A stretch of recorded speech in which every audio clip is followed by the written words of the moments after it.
Nay, may minivan na ako.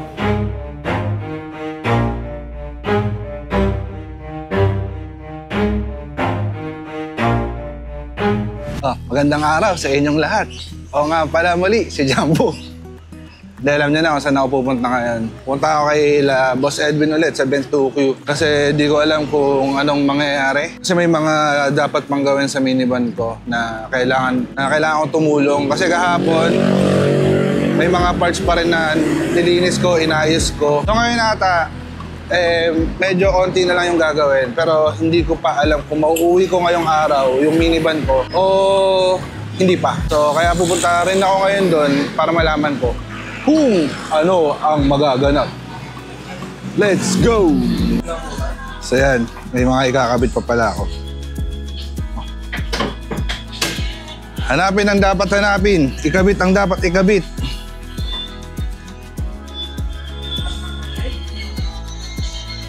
Ganda na. Ganda ng dashboard, oh.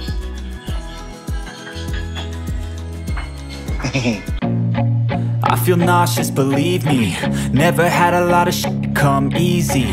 Had to work guys, to rise up just so they could see me. Did what I had to do just to feed me, and what was left over I put towards my dreaming. But guys, nilinis ko lang yung mga maliliit na parts. Tapos kinakabit ko rin. Believe me. Take into your hands a plan. Your own hands can land your own brand. And damn, I feel like no one takes accountability. They want the credibility, convincingly unwilling to put in the hours it takes to get some power. Don't be fucking sour. Linis ako na linis, no? Tapos hindi pala ito yung minivan ko. They're just your downers. I swear to God they all let me down. I always fought just to wear the crown. I'm off at these fucking clowns who were all taught they deserve an ounce. It's only worth it if you work for it. It's only worth it if you work for it. I won't stop till they hear me now. I won't stop till I wear the crown.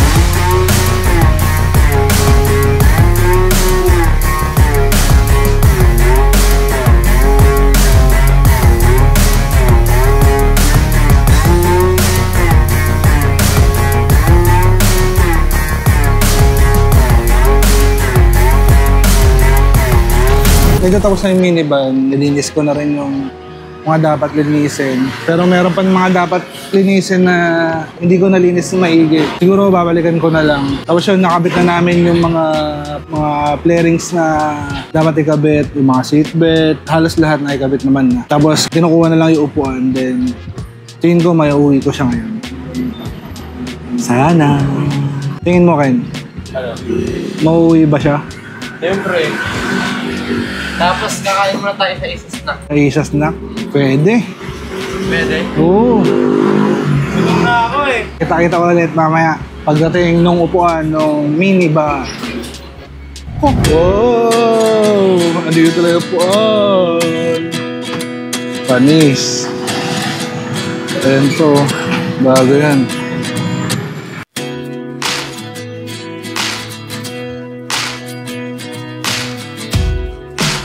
Let's go! Lakbay ng buhay. Minsan pataas, minsan pababa. Minsan liko-liko pero palaging may dahilan at may natututunan. Mas masarap maglakbay kung may kasama kang handang sumabay. Tara, samahan niyo ako sa paglalakbay kasama ang minivan ko. Thank you!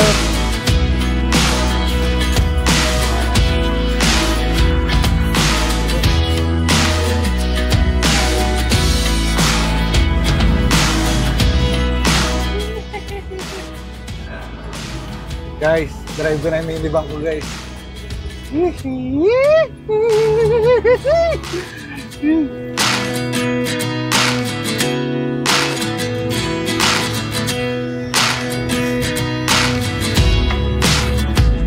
So yun, titingnan na lang natin yung reaction ng airmat ko tsaka ni Allen pagkakita nila itong minivan ko.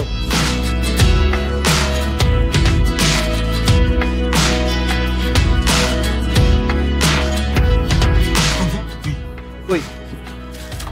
May reaction. Gamit ko na ang aking wheel. Nakagigil. Pero kinakapa ako ba? Kasi ko kasing hindi nagmaneho mula nung nawala si Itlog. February pa yun. Second week ng February. Ngayon na lang ulit. Tingin ko pag nakita ni Mama to, iisipin niya si Bukbuk lang tong nakaparada dun sa parking. Kamukha kasi ni Bukbuk.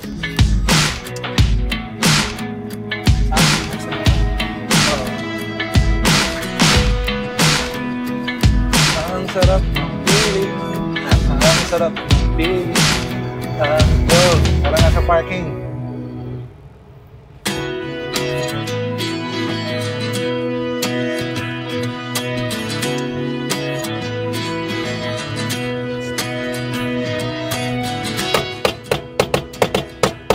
Dito na kami sa looban, sa compound namin. So, tatawagan ko lang si Allen. Tingnan natin kung ano magiging reaction. Okay, palabas na raw si Allen. Tingnan natin yung magiging reaction.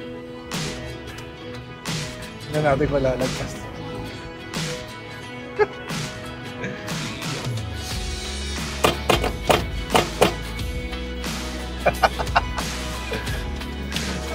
Ano? Sakay. Sige, sakay! Ano tayo, kape? Ano tayo, Lex? Ito ang nasa bagong kotse. Ano masasabi mo? May magati na sa akin ng trabaho. Ang tigas ng mukha mo. Nakarap pa. Siyempre. Ano, okay ba, Len? Huwag single. Tawa ni ano, bukbuk. Ako mo drive. Tara, kape na. Ito natin si Mama. Ito na yan? Leo Omar nga, inaram ko lang. Oo, marka. Sakto ah. Webes pala dating nila, kala ko Biyernes. Webes nga. Webes. Tingin ako na, Ayos ba? ayos na yan. Kikita agad tayo niyan. Thursday. Ayos. Sakto. Kita agad tayo. Gumita agad. Okay, kita agad. Amin na to. Hirap lang ka.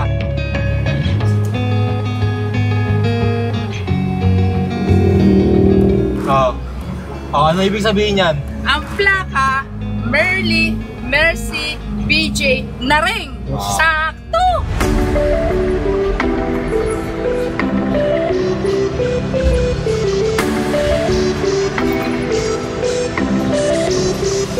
Para lang naglalaro ng laruan.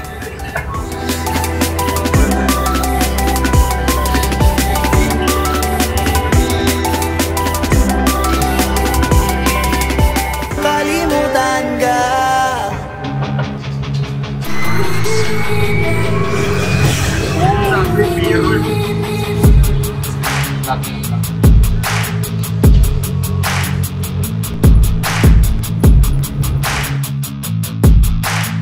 Okay, nakauwi na ako dito sa amin at nag-ikot-ikot lang ako gamit tong minivan ko.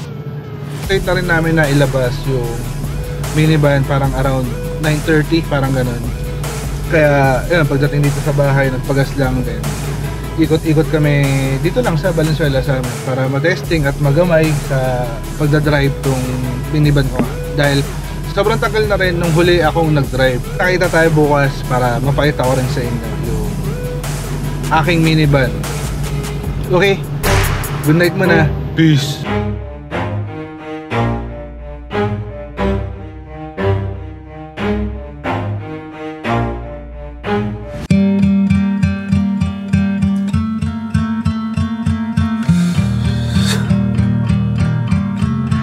So yun na nga, nakuha ko na yung minivan ko pero hindi pa to tapos. Kinuha ko lang siya para magamit sa isang racket. Kaya kinuha ko muna tong minivan ko. Ang kulang na lang naman dito is yung ikakabit yung speaker, ibabapping yung pintura.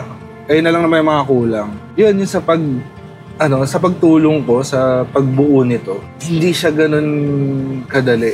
Hindi siya yung basta-basta lang. Siguro dahil wala naman akong experience sa ganong trabaho at hindi ko kabisado yung pagbuo ng minivan. Kaya siguro nahirapan din ako. Kaya siguro matagal din talaga yung binibigay ng mga builder sa mga umorder sa kanila ng pag-build na to. Kasi talagang mabusisi talaga. Then yun, ito na yung minivan ko. So konti na lang din naman yung gagawin dito. Then, eto na siya. Ito na talaga. Tapos yun, thank you kay Boss Edwin sa Ben2Q. Dahil sobrang saya na dito na yung minivan ko. Salamat din kay Mayor TV sa pagtulong sa akin sa paghahanap ng builder. At basta yun, thank you Mayor TV. Kanina pa ba? Yun, kay Mang Boy, kay Kuya Nilo. Si Mang Boy nakatulong ko sa pagbuo nito. Kasi inuutosan ako ng Mang Boy, di ba? Kung ano yung dapat gawin, ano yung dapat linisin. Tapos yun, tulad nga sabi ni Ermat kagabi, ang ganda rin nung plate number nung netong minivan ko na MBN. Merly, pangalan ng Ermat ko. Mercy, pangalan ng lola ko. Yung B, Billy ako. Then yung N, Naring. Naring ba siya, no? Di ba? Parang inakma talaga tong minivan para sa akin. Oh, di ba? Ngayon siguro kami pupunta sa puntod ng lolo't lola ko. Kasi every time naman na may achievement or meron akong dinadala sa buhay. Wow, dinadala sa buhay. Isa sa mga ginagawa ko. Basta meron akong na-achieve o may kalungkutan man o kung ano man nangyayari sa buhay ko. Meron man akong naabot na bagay. Lagi akong pumupunta sa puntod ng lola't lola ko. Yun, chillax lang doon. Parang nakakapag-isip ka rin ng mga bagay-bagay. Kaya mamaya, yun, pupunta kami doon para lang balita sa lola't lola ko na, Nay, may minivan na ako. Yun, alam nyo naman yung kwento na wala si Itlog. Tapos ngayon, naganap ako ng minivan. Ito na yung minivan ko at ito na yung magagamit ko sa paghahanap buhay. At pumasok na naman ang isang mahaba. Haba talaga to. Ay, mahaba. Ngayon, sa paghahanap buhay nga. Lalo ngayon na i-open ko ulit yung BJ's Burger. At sana makapunta kayo.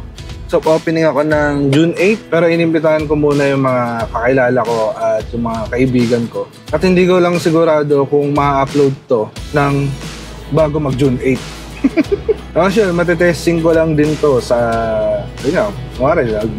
kakarga ng bigas, mga ganyan. Tapos yung pagkuha ng pamalengke, mga ganyan. At syempre, hindi rin mawawala yung paggagala. May mga gusto akong gawin gamit tong minivan. At pinaplano ko rin na umuwi kami ng Ilocos sa Lawag City. Pero hindi pa naman agad-agad. Siguro mga after ilang months siguro. Yun, uuwi kami ng Ilocos. Yun, sama ka ba sa Ilocos? Siyempre. Doon sa nanalo nung isang kabang bigas, no? May nakahula na nga ng pangalan na itong minivan ko. So, ito yung pangalan niya. PM mo, tol, sa page ko. Usap tayo doon. Tapos, tingnan natin kung paano ko mabibigay sa'yo yung isang kabang bigas.